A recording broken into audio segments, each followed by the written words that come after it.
견내량에서 외적을 쳐부순 일을 임금님께 보고하는 장계.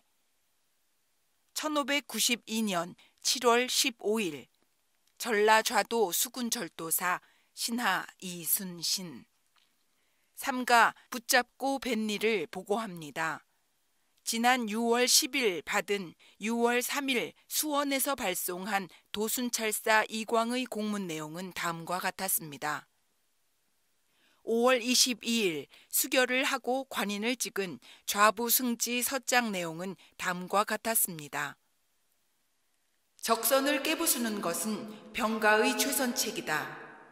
다만 몇 척이 어디에 머무는지 알 수 없으니 다시 전라좌수사에게 명령해 경상우수사와 의논하고 힘을 합쳐 전부 쳐부수게 하고 대여섯 척을 남겨 궁지에 몰린 도적들이 돌아갈 길로 삼게 하고 이순신, 원균 두 수사는 근처의 모습을 숨기고 주둔해 정박했다가 형세를 관찰하고 추격하게 하라. 전라우수사에게 병선을 정비해 잇따라 지원할 일을 아주 급히 분부했다고 임금님께서 말씀하셨습니다. 그러므로 서장 내용의 사연을 비교하여 살펴서 경상우수사와 본도우수사와 함께 약속해 전례에 의거하여 지휘함으로써 시행하십시오. 그런데 위의 서장을 받기 전에 경상도 바닷길의 적이 경상우도 바닷가의 땅을 조금씩 갉아먹으며 불태우고 노략질해 이미 사천, 곤양, 남해 등의 경계까지 침범했기에 본도 우수사 이역기와 경상 우수사 원균 등에게 공문을 보내 약속했습니다. 지난 5월 29일 배를 출발해 사천 선창, 고성 당포 선창과 당항포, 거제 율포 앞바다 등지에 머물러 정박한 외선을 혹은 배 전체를 붙잡고 베거나 혹은 좌우도의 여러 장수가 힘을 합쳐 적을 무찔러 없앤 뒤 6월 10일에 전라좌수영으로 돌아온 사연은 이미 임금님께 긴급 보고했습니다. 그런데 위의 임금님께서 분부하신 서장에 근거한 순찰사의 공문이 또 도착했습니다. 뿐만 아니라 여러 척이 대오를 지어 출몰하는 적을 하나도 빠짐없이 무찔러 없애기 위해 서로 공문을 보내 약속했습니다. 배를 정비하고 경상도 적의 세력을 찾아 살피게 했는데 가덕, 거제 등지의 외선이 혹은 10여 척 혹은 30여 척이 대오를 이루어 나타났다 없어졌다 하고 있습니다. 게다가 전라도 금산 경계에 적의 세력이 사납게 날뛰어 바다와 육지로 나누어 침범해 곳곳에서 불길이 사납게 일어났어도 한 사람도 대항해 싸우는 사람이 없습니다. 그래서 외적이 승승장구하는 기세를 다스리고자 처음에 본도 우수사와 약속하고 만나기로 했던 이달 7월 4일 저녁 때 약속한 곳에 도착했습니다. 5일에 서로 약속을 했고 6일에 수군을 이끌고 한꺼번에 출발해 곤양과 남해 경계의 노량에 도착했습니다. 경상우수사는 깨지고 부서진 것을 수리하고 보충한 전선 7척을 거느려 이끌고 그곳에 머물러 정박해 있었습니다. 바다 가운데 모두 모여 2번, 3번 거듭 약속했습니다. 진주 땅 창신도에 이르러 해가 저물어 밤을 보냈습니다. 7일에는 동풍이 크게 불어 배를 몰 수 없었습니다. 고성 땅 당포에 도착해 해가 저물어 나무하고 물을 기를 때 산에 올라가 피란했던 그 섬 목자 김천손이 신등의 수군을 멀리서 보고 분주히 뛰어나와 적선, 대, 중, 소 모두 70여 척이 당일 미시쯤 영등포 앞바다에서 거제와 고성 땅 경계 견내량에 도착해 정박하고 있습니다. 라고 보고했습니다.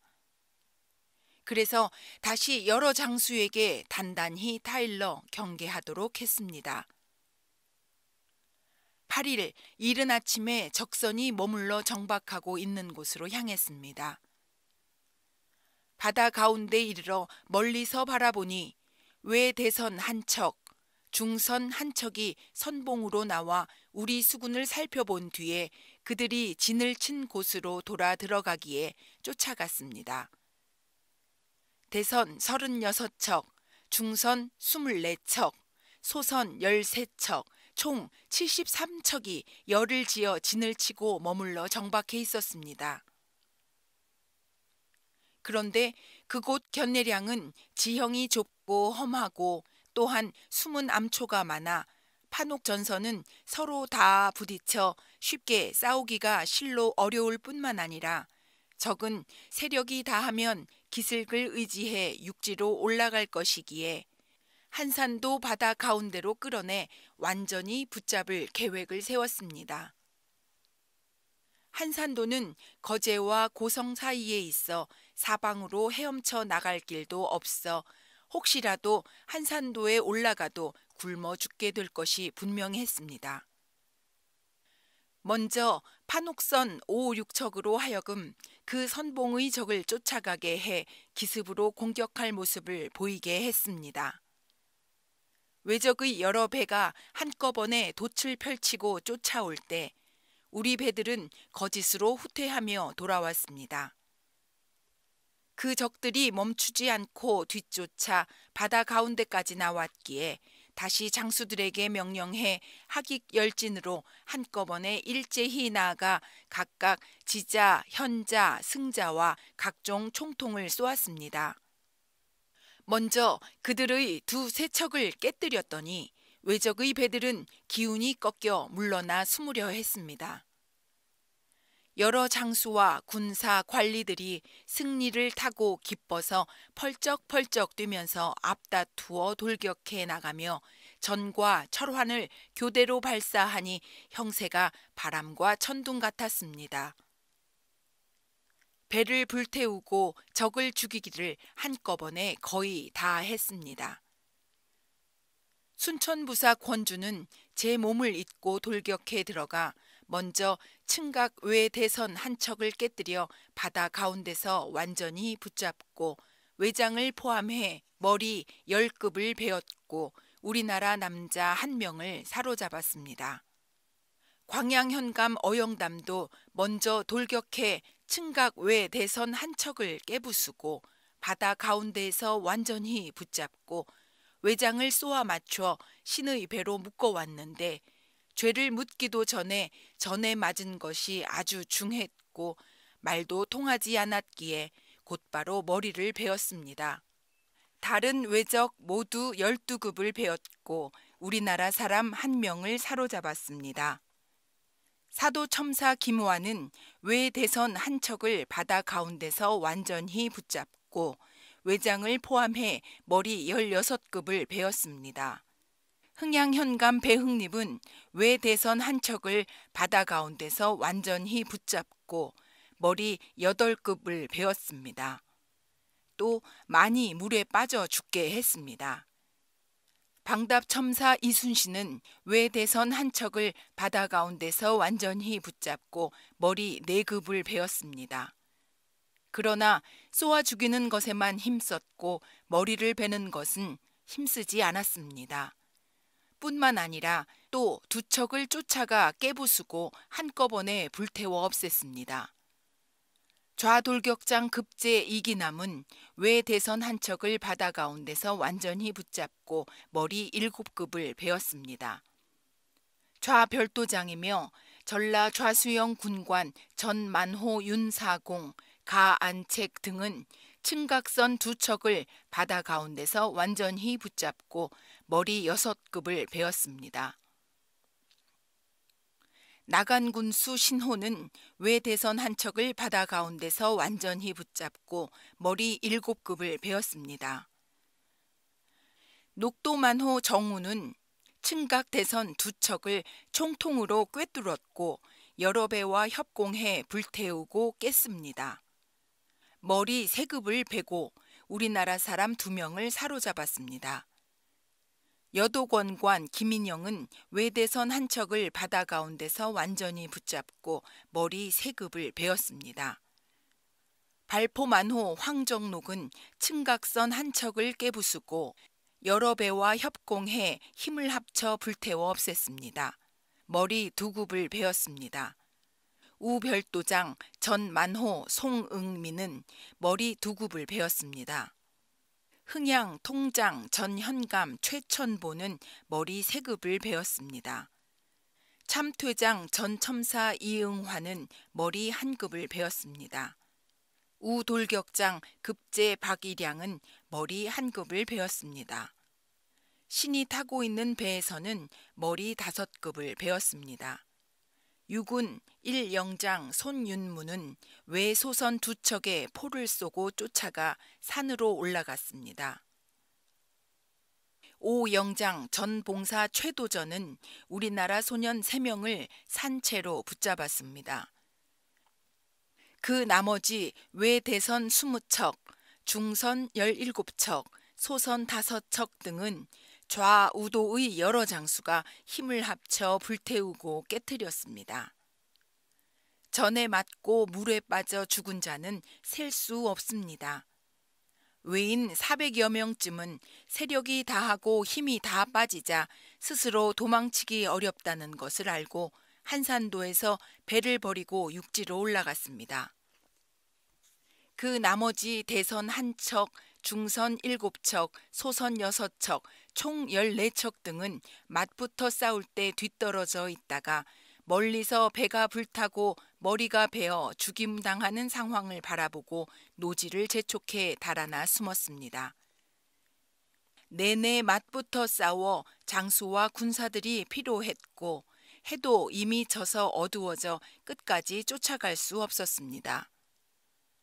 그곳 견내량 안바다에서 진을 치고 밤을 보냈습니다. 9일 가덕을 향할 때 적을 살피고 감시하는 군사가 나와서 안골포에 외선 40여 척이 머물러 정박하고 있습니다. 라고 보고했기에 전라도 우수사 이혁기와 경상 우수사 원균과 함께 적을 무찌를 계책을 의논했습니다. 같은 날 9일은 해가 이미 저물었고 역풍이 크게 일어 싸우러 나갈 수 없어 거제 온천도에서 밤을 보냈습니다. 10일 이른 새벽에 배를 출발했습니다. 전라도 우수사 이혁기에게는 안골포 바깥 바다의 가덕 주변에 진을 치고 있다가 우리가 맞붙어 싸우면 복병을 남겨놓고 달려오라고 또한 약속했습니다. 신은 수군을 이끌고 하객진으로 먼저 나갔고 경상 우수사 원균은 신의 뒤를 잇따르게 해 안골포에 도착했습니다. 멀리서 선창을 바라보았더니 외대선 21척, 중선 15척, 소선 6척, 총 42척이 와서 정박해 있었습니다. 그중 3층으로 된 집이 있는 대선 1척, 2층 대선 2척이 포구에서 밖을 향해 떠서 정박해 있었습니다.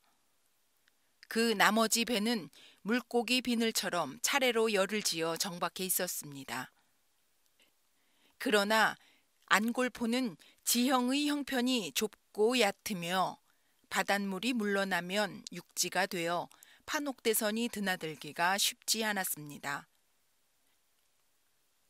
그래서 2번, 3번 거듭 유인했지만 그들의 선발부대 전선 59척이 한산도 바다 가운데로 끌려나가 배들이 남김없이 불탔고 머리가 베어 죽임당했기에 세력이 다하면 육지로 올라갈 계획으로 험한 곳을 점거해 배를 메어놓고 두려워 겁을 내며 나오지 않았습니다. 어쩔 수 없는 상황이었기에 여러 장수 등에게 명령해 번갈아 서로 드나들며 천자, 지자, 현자 총통 및 각종 총통과 장전, 편전 등을 빗발치듯 쏘고 있을 때 전라도 우수사 이혁기가 장수를 정해 복병시켜 둔 뒤 달려와 합동으로 공격해 명성과 위세가 더욱 배가 되었습니다. 집이 있는 대선과 2층 대선에 탄 왜적들은 거의 다 죽거나 다쳤습니다. 그런데도 죽거나 다친 왜적을 하나도 빠짐없이 끌어내 소선을 이용해 실어냈고 다른 배의 왜적을 소선에 옮겨 실어 층각대선으로 모아들였습니다. 그러기를 종일 했습니다. 그러나 그 배 또한 거의 다 깨부수자 살아남은 왜적 등은 모두 육지로 올라갔습니다. 육지에 올라간 적들은 미처 다 잡지는 못했습니다. 그 지역에 살고 있는 백성은 산골에 숨어 있는 자가 아주 많았기에 왜적들의 배를 다 불태우면 궁지에 몰린 도적이 되게 만들게 되어 숨어 있는 백성이 짓밟혀 결단나는 재앙을 면치 못하게 될 듯해 잠시 1, 2쯤 물러나 밤을 보냈습니다. 이튿날인 11일 이른 새벽에 되돌아가 둘러싸고 포위했는데 그곳의 왜적 등은 허겁지겁 닻을 자르고 밤을 틈타 달아나 숨었습니다. 어제 싸웠던 곳을 자세히 살펴보았더니 그곳에는 전사한 왜적을 12곳에 모아 쌓고 불태웠고 아직까지도 타다 남은 뼈와 손발이 어지럽게 흩어져 있었습니다.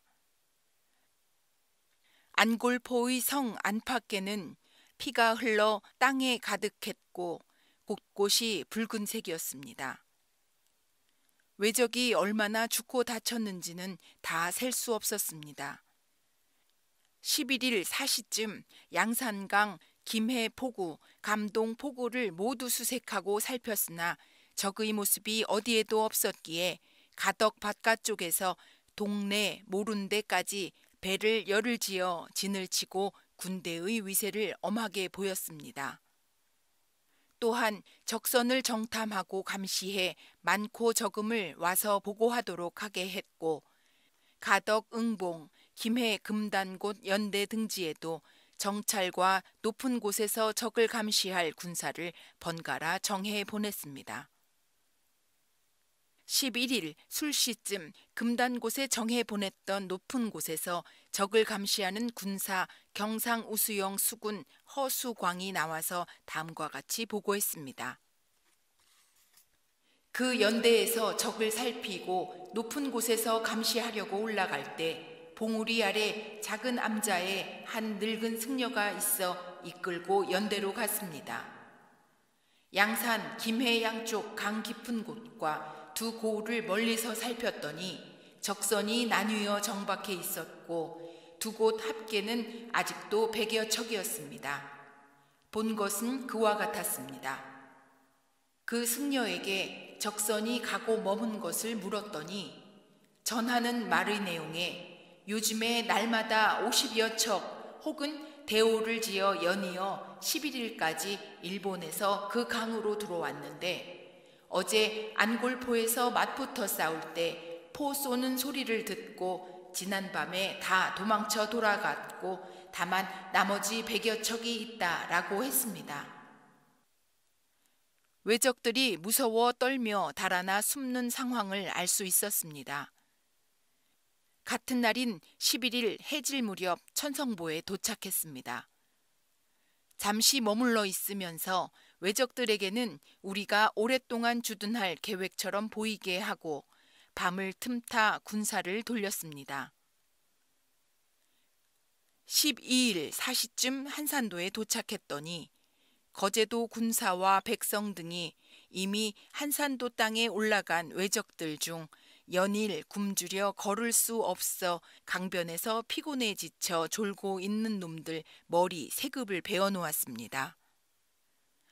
그 나머지 왜적 400여 명도 벗어나 숨을 길이 없어 새장 속의 새같이 되어 있었습니다. 신과 본도 우수사는 다른 도의 지원군으로 군량이 이미 떨어졌고 또한 금산의 적 형세가 사납게 날뛰고 이미 전주에 이르렀다는 전통이 잇따랐기에 그 섬 땅으로 올라간 왜적은 거제 군사와 백성이 힘을 합쳐 머리를 베고 머리를 벤 수를 공문으로 보내달라고 경상 우도 우수사와 약속했습니다. 13일에 전라좌수용으로 돌아왔습니다. 신의 여러 장수가 벤 머리 90급을 왼쪽 귀를 잘라 소금에 절여 궤에 넣어 올려보냅니다. 신이 처음에 약속할 때 여러 장수와 군졸들에게 공로를 바랄 것을 계획해 서로 머리를 베는 것을 다투면 거꾸로 그 해를 당해 죽고 다치는 사례가 많으니 적을 이미 죽였다면 머리를 베지 않아도 마땅히 싸움에 힘쓴 사람이기에 공로의 으뜸으로 삼겠다고 2번, 3번 거듭 명령했습니다. 그런 까닭으로 머리를 벤 수는 많지 않습니다. 그러나 경상도의 공을 세운 여러 장수 등은 소선을 타고 뒤에 있으면서 지켜보던 사람들이었는데 전라 좌우도의 수군이 30여 척을 깨부순 뒤에 구름처럼 모여들어 머리를 베었습니다. 대개 신의 장수가 벤 것과 경상 우수사 원균, 본도 우수사 이역기 등이 이끈 장수들이 벤 것은 모두 250급에 이릅니다. 그 과정에서 바다 가운데서 빠져 죽은 외적이나 혹은 베어낸 외적의 머리를 물에 빠뜨려 잃은 것 또한 얼마나 되는지 알 수 없습니다. 외적의 물건 중에서 중요하지 않은 옷과 쌀, 배 등은 전투한 군사에게 나누어 주어 그들의 마음을 위로하고 군용 물품 중에서 가장 중요한 것은 뽑아내 뒤에 자세히 조목조목 기록했습니다. 중위장 순천부사 권준, 중부장 광양현감 어영담, 전부장 방답첨사 이순신, 후부장 흥양현감 배흥립, 우부장 사도첨사 김완, 좌척후장 녹도만호 정운, 좌별도장 전만호 윤사공 가안책, 우척후장 여도권관 김인영, 좌돌격 거북선장 급제 이기남, 보인 이언양, 좌부장 나간군수 신호, 유군장 발포만호 황정록, 한후장 영군관 전봉사 김대복, 급제 배응록 등은 매번 맞붙어 싸울 때 몸을 잇고 먼저 뛰어들어 승첩을 이루게 했으니 아주 기특합니다. 외의 물건은 모든 길이 끊어졌고 험해 올려보낼 수 없어 모두 전라좌수용에 두었습니다. 맞붙어 싸울 때 장사와 군사 중에서 영 2호선 진무 순천수군 김봉수, 방답 1호선 별군 광양 김두산, 여도선 격군 흥양수군 강필인, 임필근, 장천봉, 사도 1호선 갑사 배중지, 녹도 1호선 흥양신선 박응구, 강진수군 강막동, 녹도 2호선 격군 장흥수군 최가응손, 나간선 사부 산호비 붓동, 영거북선 토병 산호비 김말손, 정춘, 흥양 2호선 격군 산호비 상좌, 절로비 귀세, 절로비 만년, 영전령선 순천수군 박무연, 발포 1호선 장흥수군 이갓동, 흥양수군 김헌, 흥양 3호선 산호비 맹수 등은 철환에 맞아 죽었습니다. 신이 탄 배의 격군 토병 김국, 박범, 김연근, 포작 장동, 고풍손, 방답 1호선 격군 토병 강돌매, 수군 정귀년, 김수억, 김사화, 토병 정덕성, 손원희, 방답 2호선 격군 정병 최흡, 수군 양세복, 하정, 사보 신선 김렬, 방답진 거북선 격군 수군 김윤방, 서우동, 김인산, 김가응적, 이수배, 송쌍걸, 여도선 파진군 김한경, 토병수군 조니을손 및 선유수, 수군 이광해, 임세, 윤희동, 맹언호, 전은석, 정대춘, 방포장 서억세, 박춘문, 김금익은, 영 1호선 수군 정원방, 포작 이보인, 토병 박돌동, 사도 1호선 수군 최의식, 김금동, 사공 박근세, 최백, 수군 김홍둔, 수군 유필정, 이응홍, 박언해, 신철, 강아금, 군관 전광래, 사도진 2호선 격군 정가당, 정우당, 오범동, 녹도 2호선 군관 성길백, 신선 김덕수, 수군 강영남, 주필상, 최영안, 토병 산호비 모노손, 사부 장흥군사 민시주, 격군 흥양수군 이언정,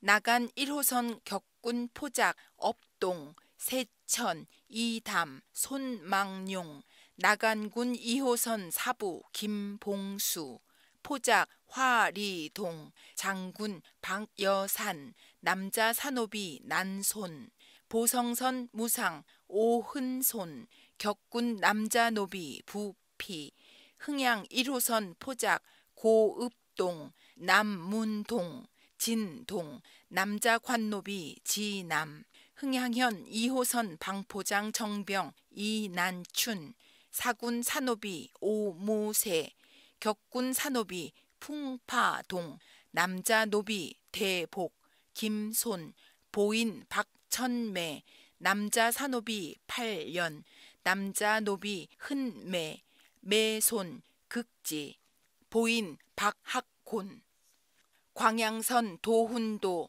김온, 무상 김담대, 격군 선동, 영거북선 격군 토병 김정호, 노비 억지, 홍윤세, 정걸, 장수, 최몽한, 수군 정희종, 조언부, 박해춘, 전거지, 영 3호선 진무 이자춘, 조득, 박선후, 장매년, 격군 포작 이문세, 토병 김연옥, 노비 항매, 영이, 박외동, 발포 1호선 토병 이노랑, 이구련, 수군 조도본, 발포 2호선 수군 최이, 김신말, 최영문, 흥양 3호선 산호비 풍세, 포작 망구지, 망기,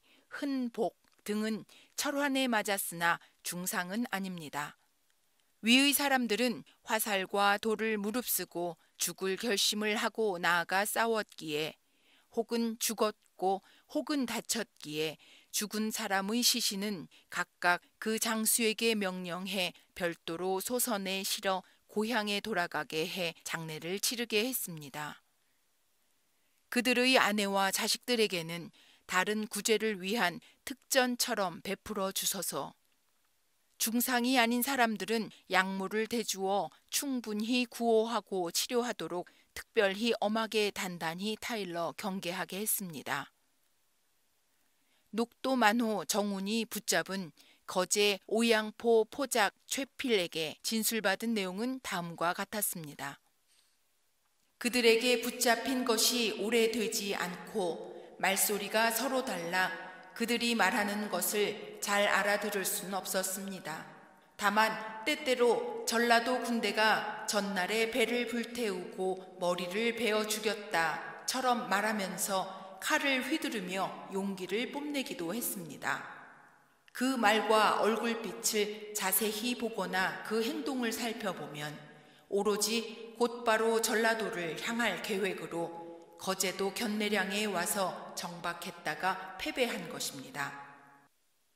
순천부사 권준이 붙잡은 서울 안에 사는 보인 김덕종에게 진술받은 내용은 다음과 같았습니다. 날짜는 기억나지 않으나 지난 6월쯤 아주 많은 왜적이 4개 부대로 나뉘어 저를 함께 서울에서부터 데리고 내려왔습니다. 2개의 부대는 부산 강변에 진을 쳤고 1개의 부대는 양산강에 진을 쳤습니다. 또한 1개의 부대는 전라도로 싸우러 가려고 향했습니다. 그러나 외인의 말을 알아들을 수 없었습니다. 1개의 부대는 서울에서 지금 진을 치고 피란에 숨은 사람들에게 방을 걸어 알리며 남김없이 들어와 살게 해 노비처럼 심부름을 시키고 있습니다.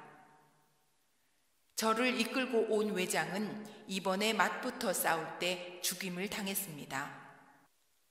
오 영장 최도전이 8일에 붙잡은 서울 안에 사는 산호비 중남, 산호비 용이, 경상도 비안에 사는 산호비 영락 등에게 진술받은 내용은 다음과 같았습니다. 적들이 내려올 때 용인에 도착해 우리나라 군대와 말과 서로 마주쳐 맞붙어 싸웠고 우리나라 사람은 군대를 후퇴했습니다. 김해강에 도착해 외장은 여러 왜적에게 문서로 지시했습니다. 우리나라 장수가 약속하는 모습과 같았습니다. 여러 왜적 등은 손을 들어 서쪽을 가리키며 매번 전라도라고 부르면서 혹은 칼을 휘두르며 물건을 쳤는데 하나같이 머리를 베어 죽이는 모습과 같았습니다. 광양현감 어영담이 8일에 붙잡은 경상도 인동현에 사는 소년 우근신 등에게 진술받은 내용은 다음과 같았습니다. 저와 누이 동생은 산으로 들어가 피란했다가 함께 붙잡혀 서울로 올라갔습니다. 누이 동생은 외장이 서로 몸을 더럽혔습니다. 달과 날짜는 기억나지 않으나 내려올 때 우리나라 군대와 말과 서로 마주쳤습니다. 첫날은 왜적이 승리했고 둘째 날은 이기지 못해 군사를 후퇴했고 셋째 날은 우리나라 군대 전체가 군사를 후퇴했습니다. 그래서 곧바로 김해강으로 내려왔습니다. 탔던 배는 어디에서 왔는지 알 수 없습니다. 다른 곳에서 이끌려 왔고 어디를 향하는지에 대한 말을 알아들을 수 없었습니다. 다만 손으로 서쪽을 가리켰는데 이는 반드시 전라도를 향한다는 말일 것입니다. 외장은 당일 맞붙어 싸울 때 화살에 맞고 머리가 베어졌습니다. 우리나라 군대와 맞붙어 싸울 때 우리나라 사람이 싸우지 않으면 칼을 휘두르며 기뻐서 펄쩍펄쩍 뛰며 기세를 타서 쫓아가다가도 활시위를 당기고 돌격하면 반드시 모두 머뭇거리고 뒷걸음 쳤습니다. 외장이 비록 엄히 싸움을 독려했어도 두려워 감히 나아가지 못했습니다. 웅천현감 허일이 거느린 웅천현 기관 주귀생은 다음과 같이 말했습니다. 김해부에 사는 내수사 노비 이수가 7월 2일 웅천현에 사는 그의 부모를 만날 일로 왔다가 말하는 내용에 김해부 불암창에 도착해 정박한 외인 등이 전라도에서 맞붙어 싸울 것입니다. 각 배는 방패 이외에 괴목으로 된 몇 개의 판을 덧붙여 견고하고 치밀하게 만들었습니다. 저희끼리 서로 약속해 3개의 부대로 나뉘어 주둔하고 정박했습니다. 김해성 안팎에 머물러 주둔한 적은 어느 날 밤에 멀리서 물고기를 잡는 불을 보고는 두려워하거나 혹은 전라도 군대가 와서 짓밟을까 크게 놀라 시끄럽게 떠들며 어쩔 줄 모르고 이리저리 바쁘게 뛰어다니다가 한참 만에 안정되었습니다. 와 같이 전해주었습니다. 그런데 각각의 사람이 진술한 것을 비록 하나하나 취해 믿을 수 없으나 3개의 부대로 나누어 단장한 배로 전라도를 향한다는 말은 증명할 수 있는 길이 있을 듯 합니다. 한 부대의 외적 73척은 거제도 견내량에 와서 정박했다가 신등이 이미 없앴고, 두 번째 부대의 외적 42척은 안골포 선창에 열을 지어 진을 쳤으나 또한 신등에게 패해 많이 죽고 다치며 밤을 타고 달아나 숨었습니다. 그러나 다시 그들 패거리를 끌어들여 군사를 일으켜 세력을 합쳐 멀리까지 쫓아와 침범한다면 끝내는 앞뒤로 적을 만나게 되기에 군대가 나눠지고 형세가 약해지기에 아주 걱정됩니다. 무기를 다스리고 군대를 정비하면서 창을 베개로 삼고 비상사태에 대비하고 다시 통지하면 곧바로 수군을 이끌고 달려나오라고 전라도 우수사 이역기와 약속하고 진을 파했습니다. 적에게 붙잡혔다가 사로잡힌 사람들은 각각 붙잡아온 관리에게 명령해 구제하고 도와줘 편안히 살 수 있게 하고 난리가 평정된 뒤에 고향으로 돌려보내라고 알아듣게 타일렀습니다. 여러 장수와 군사, 관리 등은 떨쳐 일어나 제 한 몸을 돌아보지 않고 처음부터 끝까지 싸움에 힘써 여러 번 승리했습니다. 그런데 행제소가 멀리 떨어져 있고 도로는 험하고 막혔습니다. 군공 등급을 평가해 매기는 것을 만약 조정의 명령을 기다린 뒤에야 공로의 등급을 나누어 정하게 되면 군사들의 마음을 감동시킬 수 없습니다. 그래서 먼저 공로를 참작해 1, 2, 3등으로 별도 장계에 자세히 조목조목 기록했습니다. 처음 약속과 같이 비록 머리를 베지 않았어도 죽을 힘을 다해 싸운 사람들을 신이 직접 본 것에 따라 차례로 나누어 결정해 마찬가지로 문서에 이름을 올렸습니다. 삼가 가추어 임금님께 글을 올려 보고합니다. 1592년 7월 15일 절도사 신하 이순신.